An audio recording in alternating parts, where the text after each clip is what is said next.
আবু হুরায়রা রাদিয়াল্লাহু তাআলা আনহু বলেন, রাসূল সাল্লাল্লাহু আলাইহি ওয়াসাল্লাম বলেছেন, আকবারুল কাবায়রা সালাসা, সবচেয়ে বড় পাপ তিনটি। এক, আল ইশরাকু বিল্লাহ, আল্লাহর সাথে শিরক করা। যেটা বাড়িতে আপনাদের হচ্ছে, যে ঘরে মারা গেছে 40 দিন সে ঘরে রূহ আসতে থাকে, এটা শিরক। সে ঘরে বাতি জ্বালিয়ে রাখতে হবে, এটা শিরক। তার কাপড় চোপড় এভাবে হেফাজতে রাখতে হবে, এটা শিরক। তার নামে 4 দিন পরে 40 দিন পরে গরু জব করে খাওয়াতে হবে, এটা শিরক। স্বামী মারা গেছে, হাতে হাতে নাক ফুল খুলে দিতে হবে, এটা শিরক। সন্ধ্যা লেগেছে, হাতে হাতে বাতি জ্বালাতে হবে, এটা হিন্দুদের কাজ, এটা হলো শিরক। এই দেশের মাটি শিরক দিয়ে ভরা। কথাই কথাই আপনার মা চাউল ঝাড়ছিল কুলাতে, তা আপনার ছেলেটা লাফ দিয়ে উঠে গেছে, তা আপনার মা বলবে, সরো ভাইয়া একটু বিরক্ত করো না ভাইয়া, চাউলটি ঝেড়ে নি। এই কথা না বলে চট করে আপনার মা বলছে, হাট, কুলাতে পা দিতে হয়, কুলাতে পা দিচ্ছিস কেন, কুলাতে পা দিতে হয়। আরে কুলাতে পা দিলে কি হবে? তুমি যে বলে দিও তোমার মার সামনে, আমার ছেলেটা তোর কুলার উপরে চড়েই থাকবে, চড়ে থাক, একবার 2 পা দিয়ে চড়ে থাক।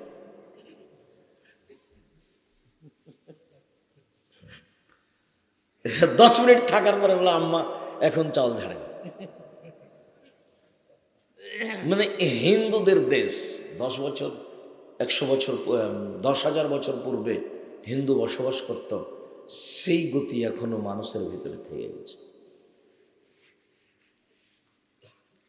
সব সময় ওই নীতির উপরেই ভালোবাসে। দিবস তো আছেই, জন্ম দিবস হোক, মৃত্যু দিবস হোক, পেশাব দিবস হোক, পায়খানা দিবস হোক, সেটা যেটাই হোক না, মৃত্যু দিবস হোক, সেটাই হোক, সব শিরক, সব শিরক। সবচেয়ে বড় পাপ হলো শিরক। জাহান্নামে চলেই গেছে, ঢোকেনি কেন? মরেনি এই জন্য। 2, অকুকুল অলেদান, পিতামাতার অবাধ্য চলা। পিতামাতার অবাধ্য চলা পৃথিবীর দ্বিতীয় মহাপাপ। এই চালাই, ওই ছেলে দুটো হাঁটছে কেন, ওরা ওইভাবে চলাচল করছে কেন? তোমরা কি দায়িত্ব পালন করছো? মগের মুল্লুক পেয়েছ? এনাদের বসতে দাও তো, এই জায়গাটাতে আপনারা বসছেন না কেন? এই চালাই, ওখানে দাঁড়িয়ে আছো কেন? যারা দায়িত্ব পালন করে তারা আপনারা দেখেন না? 10 খান মানুষের 20 খান দাঁড়িয়ে আছে, ওদেরকে বসতে অনুরোধ করেন, নাহলে চলে যেতে বাধ্য করেন। আমি তো আব্দুর রাজ্জাক বিন ইউসুফ, আপনাকে নতুন চিনার প্রয়োজন নেই। অনুকূলে হলে বসবেন, অনুকূলে না হলে যাবেন। আমি বাধ্য করিনি, তবে আপনাকে আমি অনেক ভালোবাসি, আপনাকে আমি স্বাগতম জানাই, আপনার জন্য আমি দোয়া করি, জাযাকুমুল্লাহ খায়র। আপনার অনেক ভালোবাসা। যে কোনো জায়গাতে উপস্থিত হলে আপনি কষ্ট করে আমার সামনে আসেন, আপনার উপরে আমার অনেক আন্তরিকতা আছে। আমি আপনাকে বলি, জাযাকুমুল্লাহ খায়র, আল্লাহ আপনাকে জাযা খায়র দান করুন। সম্মানিত দিনী ভাই বোন, একেবারে জায়গা না থাকে সেটা ভিন্ন কথা, জায়গাটা একেবারে সংকীর্ণ, তারপরেও সম্ভবপর বসেন। সম্ভব বসা না, এই মেয়ে, এই খালেদাই, দরজায় তুমি দাঁড়িয়ে আছো কেন? তুমি মেয়ে মানুষ, শরম হয় না তোমার? এই দরজায় দাঁড়িয়ে আছো কেন? ভিতরে যা বসো। আপনি একজন দিনী বোন, আর একজনের সাথে কথা বলছেন কেন? মহিলা মানুষ, আপনার শরম হয় না কেন? আপনার হায়া হয় না কেন? আপনার লজ্জা হয় না কেন? আপনি এখানে এসে গল্প করেন কোন শরমে? আপনি এসে কথা বলছেন কি করে? এটা হয় কি করে? আপনার গায়ের উপরে আরেকজন চড়ে চলে গেলে আপনি মুখ খুলতে পাবেন না। উপস্থিত বৈঠকের দিনই মুসলিম বোন, লজ্জা করা উচিত। মা হতে শিখেন, মা হতে শিখেন। এই ছেলে, তোমার মা এখানে আছে, তোমার মা নয় এটা, তোমার ওটা খালা। ওটা তোমার মা নয়, এটা তোমার ফুফু না, ওটা তোমার খালা না, তোমার সৎ মা। ওটা তোমার সৎ মা। দেখো, তোমার মায়ের পাশে একটা তোমার ছোট বোন দাঁড়িয়ে আছে, ক্লাস 10-এ পড়ে, পাঞ্জার চুল নিয়ে, শীতের দিনে তার চুল দেখতে পাচ্ছে সবাই। কে বলেছে এটা তোমার মা? না, মা হলে 4টা জিনিস লাগে, বুখারী মুসলিমের হাদিস। 1, তুয়াদ্দেবা হন না। জাবের বলছেন, আমি আমার বোনদের সমবয়সের মেয়েকে বিবাহ করিনি 4টা কারণে। আল্লাহর নবী, আপনি তো বলছেন যে তুমি কুমারী মেয়ে কেন বিবাহ করলে না, তালাকপ্রাপ্ত মেয়ে বিবাহ করলে কেন? তো আমি আমার 6টা বোন রেখে, আমার বাপ মারা গেছে, শহীদ হয়েছে, তো আমি আমার বোনদের সমবয়সের মেয়েকে বিবাহ করিনি 4টা কারণে। আমি তালাকপ্রাপ্তা মেয়েকে বিবাহ করেছি 4টা কারণে। এক, লেতোয়াত দেওয়া হল, আমার স্ত্রী যেন আমার বোনদেরকে শিষ্টাচার শিখাতে পারে। শিষ্টাচার, শিষ্টাচার। নখ বড় রাখা হবে না, নবীগণের বৈশিষ্ট্য। রাস্তায় হাঁটলে এক পাশ দিয়ে হাঁটতে হবে, শিষ্টাচার। জুতা পায়ে দেওয়ার সময়তে ডান পায়েরটা আগে পরতে হবে, খোলার সময় বাম পায়েরটা পরে আগে খুলতে হবে, শিষ্টাচার। গিলাসটা ডান হাতে ধরতে হবে, শিষ্টাচার।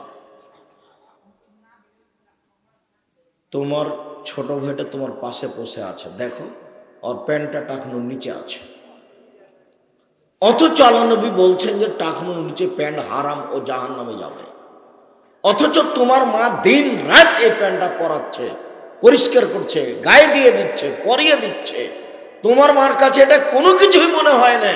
এটা তোমার মা নয়, এটা তোমার খালা, এটা তোমার সৎ মা। তোমার মা জানে না মা কাকে বলে।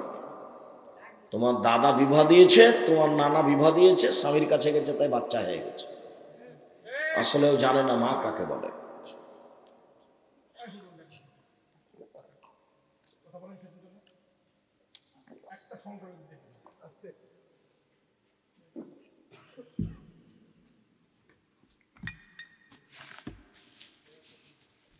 দুই,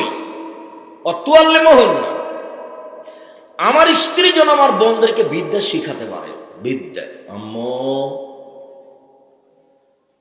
রাতে শোয়ার সময় সূরা মুলক পড়ে শুয়ো, তাহলে কবরের শাস্তি হবে না। রাতে শোয়ার সময় বাকারা সূরার শেষ 2 আয়াত পড়ে শুয়ো, তাহলে শয়তান আর কোনো ক্ষতি করতে পারবে না।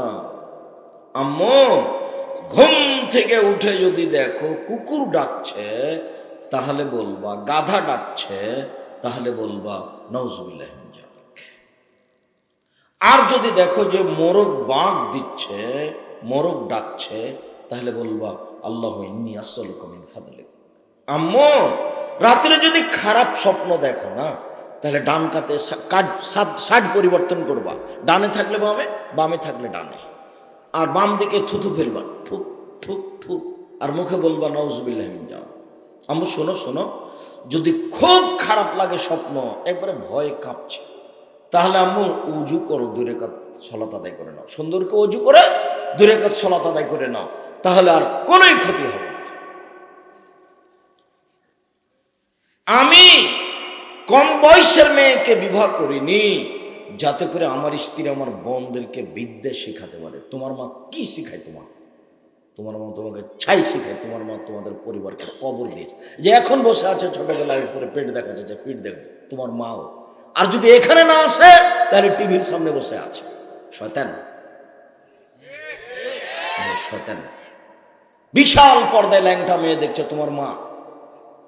তোমার বাপকে বলে দিও একে তালাক দিতে বলেছে, এই সংসারের দরকার নাই, এই সংসারের প্রয়োজন নেই। মা হবে মায়ের মতো, মা হলো পাহারাদার। 3, তুরাজ্জালাহুন্না, আমার স্ত্রী যেন আমার বোনদের মাথার চুল চিরুনি করতে পারে, ছেলে মেয়ের কাপড়, দাঁত, মুখ, চুল ঝকঝকে করে রাখবে, এলো মা। দাঁতটা পরিষ্কার করে রাখবে, এ হলো মা।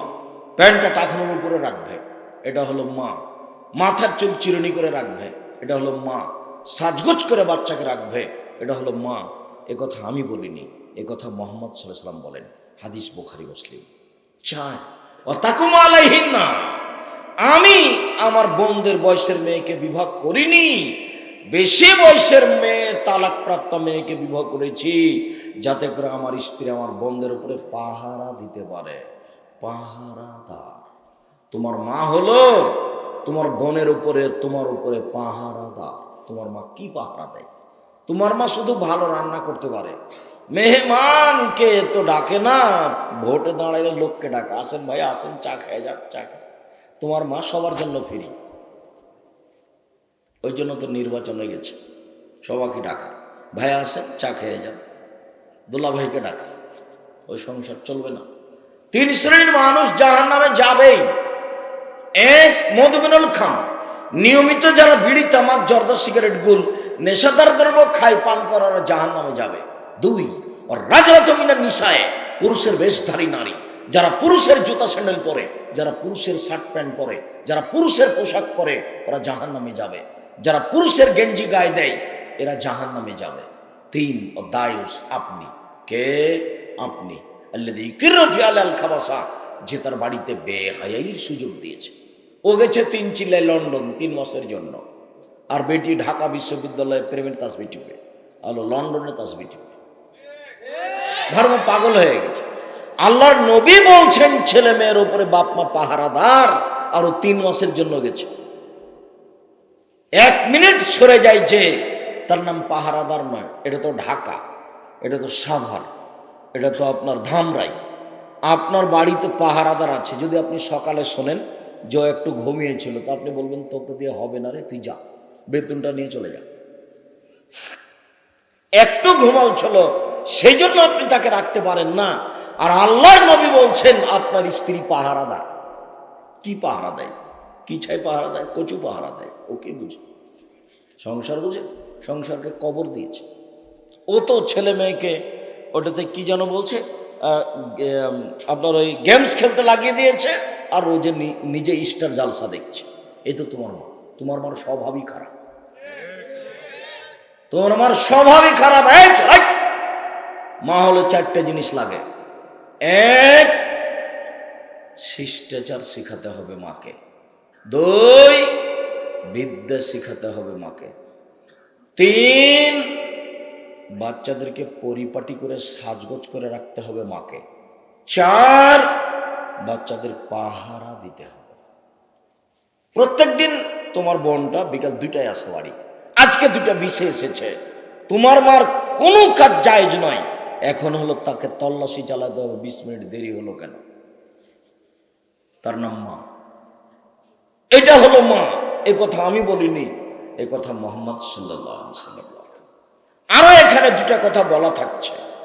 রাসূল সাল্লাল্লাহু আলাইহি সাল্লাম বলেন, মা তারাকতু বাদি ফিতনাতান আযরাল রিজাল মিনান নিসায়ে, আমার জীবন আমি ছাড়িনি কোনো বস্তু যেটা পুরুষের জন্য বেশি বিপজ্জনক হতে পারে নারীদের চেয়ে। নারী হচ্ছে পুরুষের জন্য সবচেয়ে বিপজ্জনক বস্তু। হাদিস বুখারী মুসলিম। নারী হচ্ছে পুরুষের জন্য সবচেয়ে বিপজ্জনক বস্তু।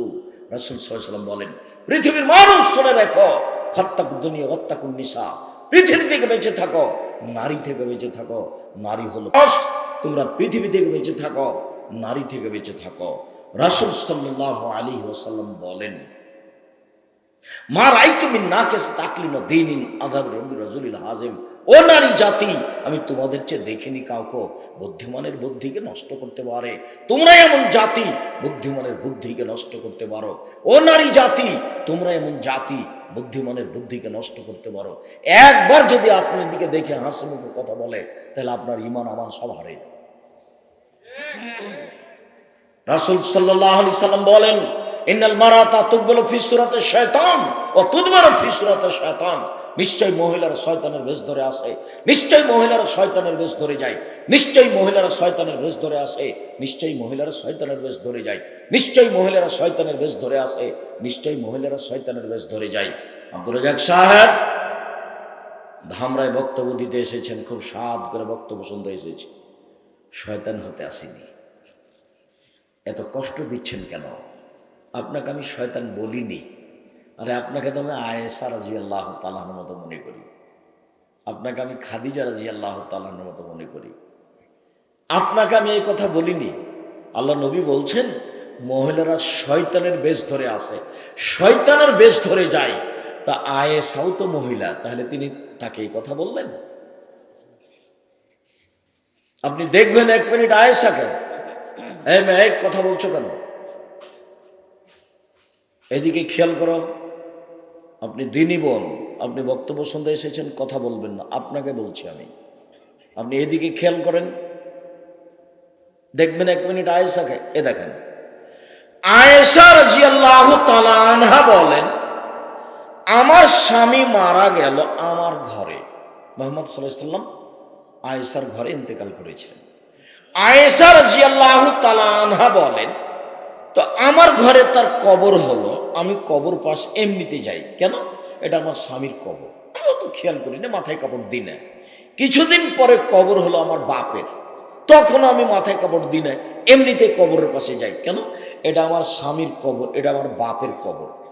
কয়দিন পরে সেখানে কবর হলো উমারের, তখন আমি কবরকে লজ্জা করি, এটা বেগানা পুরুষের কবর, আমি কেমনে যাই?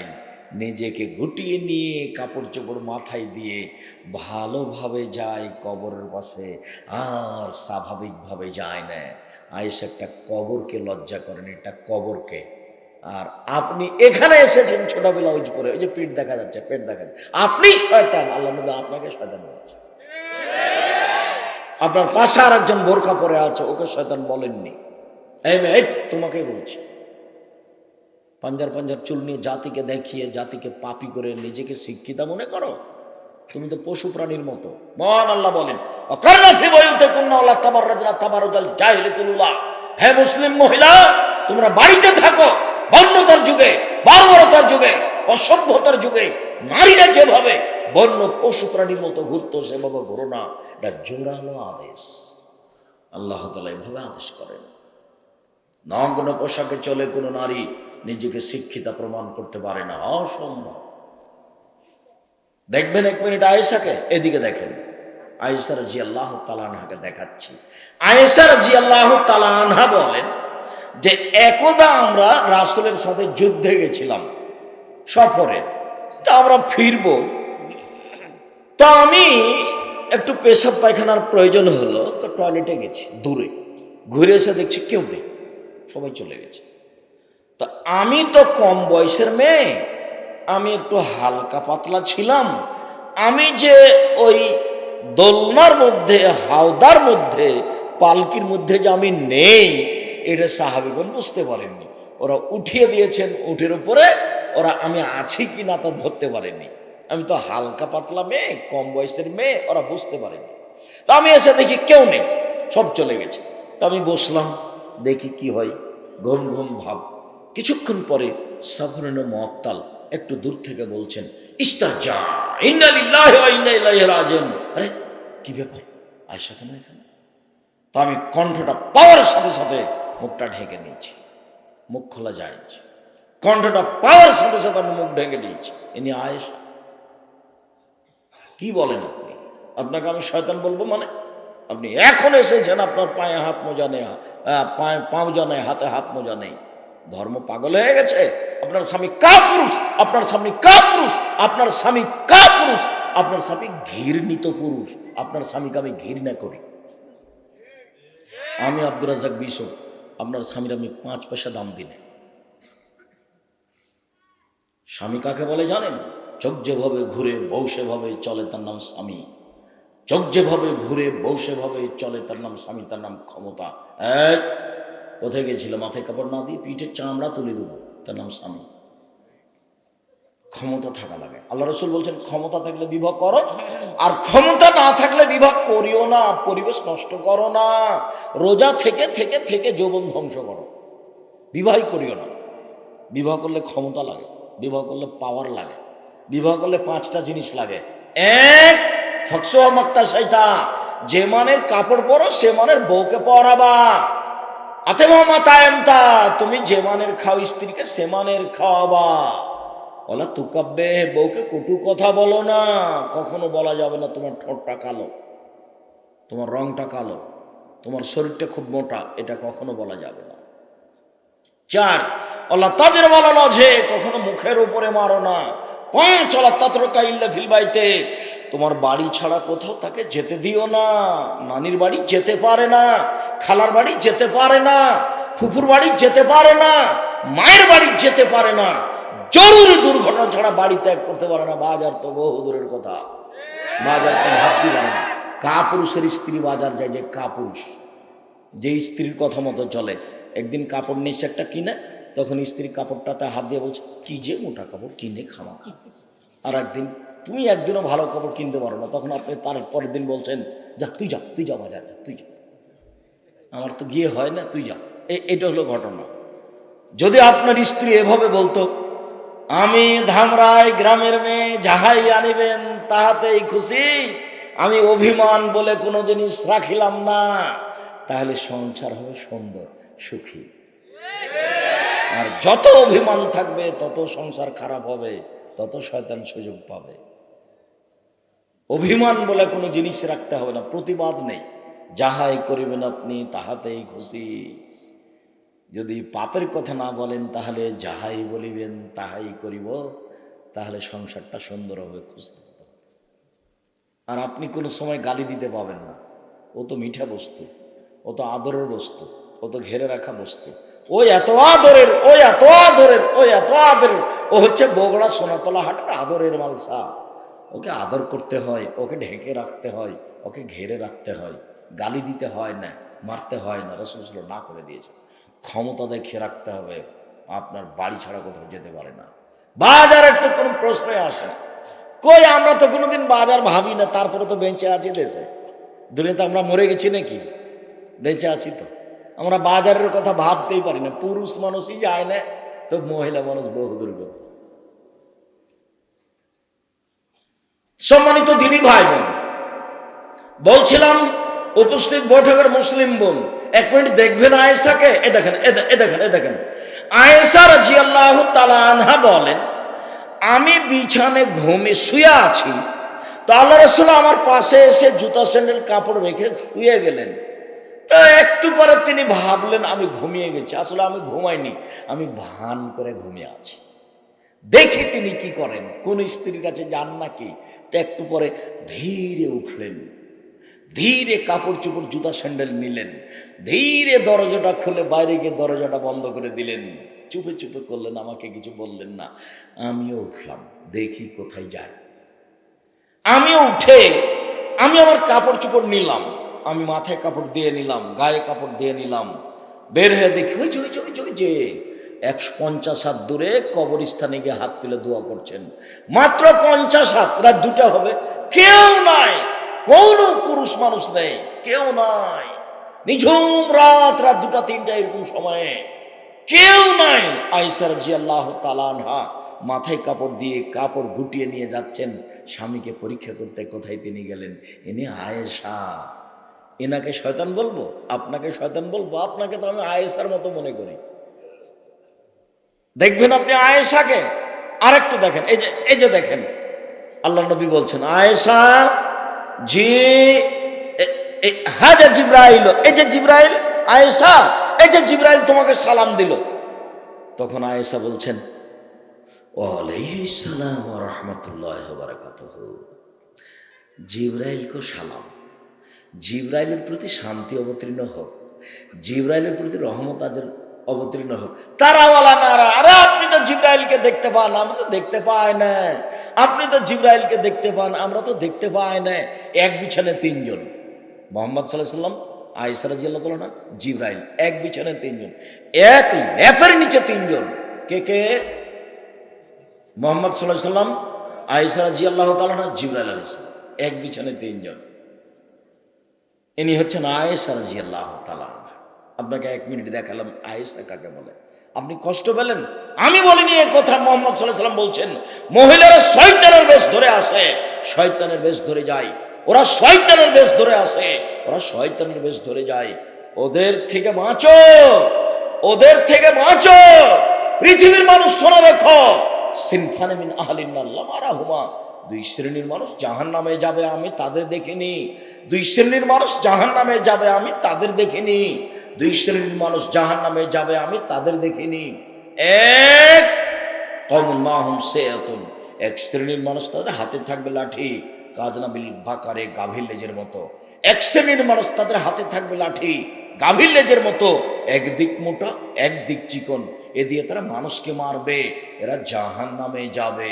2 নিসাউন, মহিলা, কাসিয়াতুন, কাপড় পরে থাকে আর এতন উলঙ্গ। কাপড় পরে উলঙ্গ হয়? জি, আপনি যে শাড়ি পরে আছেন, এই মেয়ে তুমি ফ্যাশন বোরকা পরে আছো, এটা কোন বোরকা বলো তো দেখি? ফ্যাশন বোরকা কোনোদিন বোরকা হয়? বোরকা হয়তো ঢিলা ঢালা, যাতে শরীরের অঙ্গ প্রত্যঙ্গ বোঝা যায়, সেটা বোরখা হয় কি করে? ফ্যাশন বোরখা বোরখা নয়। শুনুন, আপনি আমার দিনী বোন, আপনি আজকে বাড়িতে গেটে জ্বালিয়ে দিয়েন, সকাল যেন হয় না এই বোরখা জ্বালিয়ে দিবেন। বক্তব্যের সাথে মুনাফিকি করে কোনো লাভ নাই, বক্তব্যের সাথে মুনাফিকি করে কোনো লাভ নাই। 1 মিনিট, চট করে আর একটা কথা মনে পড়লো, একটু বলে নি। একদিন মোহাম্মদ সাল্লাল্লাহু আলাইহি ওয়াসাল্লাম সকালে এইভাবে চিন্তিত হয়ে বসে আছেন, খুব চিন্তিত। তার স্ত্রী উম্মু সালমা, খুব বুদ্ধিমতী মহিলা, উম্মু সালমা বলছেন, চিন্তা করছেন কেন, কি হয়েছে? তখন আল্লাহ রাসূল বলছেন, শোনো, ওয়াদানি জিবরাইল, জিবরাইল আমার সাথে ওয়াদা করেছিলেন রাতে আমার সাথে সাক্ষাৎ করবেন। রাত পার হয়ে গেল, জিবরাইল আসলেন না। কি যে হলো, আমার কোনো ভুল হলো নাকি? তিনি কেন আসলেন না আমি চিন্তা করছি। চিন্তা করতে করতেই উনি উঠলেন, উঠে ওই চৌকির নিচে দেখছেন যে একটা কুকুরের বাচ্চা আছে। তিনি কুকুরের বাচ্চাটাকে বের করে দিলেন, দিয়ে ওখানে একটু পানি ছিটিয়ে দিলেন। পানি ছিটাতে না ছিটাতে জিবরাইল চলে এসেছে, জিবরাইল উপস্থিত। তখন আল্লাহ নবী বলছেন, জিবরাইল, জি, আপনি যে আমার সাথে ওয়াদা করেছিলেন গত রাতে আসবেন, আসেননি যে? তখন জিবরাইল আলাইহিস সালাম বলছেন, এসেছিলাম তো, ঘুরে গেছি। আপনার খাটের নিচে কুকুরের বাচ্চা ছিল, সেজন্য ঢোকিনি, চলে গেছি। যেই ঘরে ছবি মূর্তি থাকে, কুকুর থাকে, ওই ঘরে আমরা ঢুকি না। এসেছিলাম, চলে গেছি। আপনার সাথে ওয়াদা আমার ঠিক ছিল। তো চট করে মনে পড়লো কেন? তোমার মা প্লেট কিনেছে, তাতে চিংড়ি মাছ আছে। তোমার মায়ের প্লেটগুলো কেমন? চিংড়ি মাছ আছে। তোমার মা একটা আয়না কিনেছে, তাতে রুই মাছ। কথা বোঝা গেল না? তোমার মা শোকে যে কাঁকড়া সাজিয়ে রেখেছে, এটা তোমার মা নয়, এটা তোমার খালা, তোমাদের পরিবারকে কবর দিতে এসেছে। বক্তব্যের সাথে মুনাফিকি করবেন না। উপস্থিত দিনী বোন, যত প্লেট আছে সবকে ভেঙে ঘুমাবেন, যত কাঁকড়া আছে সবকে ভেঙে ঘুমাবেন, যত আয়না আছে তাকে স্বাভাবিকভাবে ভাঙবেন না, ফেলে দিয়ে দাঁতটা কিটপিট করে লাথি দিয়ে ভাঙবেন। তাহলে আপনার ঈমান আছে, আপনি বক্তব্য শুনেছেন, এটা প্রমাণ হবে। আমি আব্দুর রাজ্জাক বিন ইউসুফ, আমার বক্তব্যের সাথে মুনাফিকি করে কোনো লাভ নেই। জিবরাইল এসেছিলেন, ফিরে গেছেন। এই ছেলে বলো দেখি, ফিরে গেছে কেন? চোখের নিচে কুকুরের বাচ্চা ছিল। আরো একটা তোমাকে বলি, মুহাম্মদ সাল্লাল্লাহু আলাইহি সাল্লাম খাটের নিচে কুকুরের বাচ্চা আছে, সেটাই তিনি জানতে পারলেন না, আবার গায়েবের খবর জানেন। হুজুর একেবারে ডাহা মিথ্যুক, মিথ্যা কথা বলেছেন হুজুর। হুজুর যে মিথ্যা কথা বলেন তার এটা প্রমাণ। খাটের নিচে কুকুর আছে, উনি বুঝতে পারলেন না। কত চিন্তিত, আরে কেন যে জিবরাইল আসলেন না, কি যে ভুল হলো, কি যে করি, কি যে ব্যাপার, তাই চিন্তিত। অথচ নবী মানুষ খাটের নিচে কুকুরের বাচ্চা আছে জানতে পারেন, গায়েব জানতেন না, এটাই চূড়ান্ত। সম্মানিত দ্বীনি বোন, আপনাকে আবারও বলে আমরা এখান থেকে সরে যাই। নিসাউন, মহিলা, কাসিয়াতুন, কাপড় পরে থাকে, আরিয়াতুন, উলঙ্গ, মমিলাতুন, তারা পুরুষকে নিজের দিকে আকৃষ্ট করে, মাইলাতুন, তারা নিজেরা আকৃষ্ট হয়। বাড়ি থেকে যখন বের হয় তখনই যেন কেমন কেমন করে, আনছান আনছান করে, একবার এই দিকে যায়, একবার ওই দিকে যায়, একবার মুখের ভাঁজ করে, একবার হাতের ভাঁজ করে, একবার কথার ভাঁজ করে, একবার চুলের ভাঁজ করে। এরা পুরুষের দিকে আকৃষ্ট হয়েছে, লায়াত করলাম জান্না, এরা জান্নাতে যাবে না। এরা জান্নাতে তো যাবে না, জান্নাতের গন্ধ পাবে না, যেটা 1 বছরের দূরত্ব পথ থেকে পাওয়া যায়। উপস্থিত বৈঠকের মুসলিম বোন, আপনাকে সতর্ক করো তো, সামনের দিকে যাচ্ছে। এই তোমাকে সতর্ক করে গেলাম, চুল ঢেকে রাখো। জিন্দেগিতে আর কোনোদিন চুল প্রকাশ করে মানুষকে ক্ষতির মধ্যে ফেলবে না। নিজেকে শিক্ষিতা মনে করিও না মানুষের ক্ষতি করে। আরে নিজেই 5 ওয়াক্ত সালাত আদায় করো না, আবার ফের এত ঢং করে মানুষকে পাপী করছো কেন?